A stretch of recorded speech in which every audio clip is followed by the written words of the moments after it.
Attention to all SSS members at pensioners para sa mga nagtatanong, Paano po pag company ATM yung naka-enroll sa DAIM, tapos expired na? Ano po gagawin? Sa video na ito, pakitapos hanggang sa dulo para malaman ang buong impormasyon.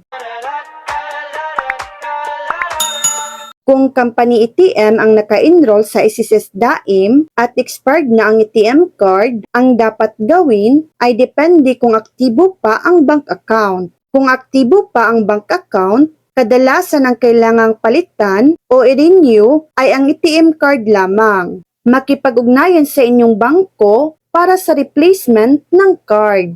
Kung sarado na o hindi na aktibo ang account, kailangan ninyong mag-enroll ng bagong disbursement account sa SSS DAIM gamit ang isang aktibong account na nakapangalan sa inyo. Hintayin muna ang approval ng SSS bago ito gamitin para sa mga benepisyo o pensyon. Kung ang account ay company payroll account, mainam ding itanong sa inyong employer o sa bangko kung aktibo pa ito, lalo na kung hindi na kayo nagtatrabaho sa kumpanyang iyon. So yan lang po ang latest update.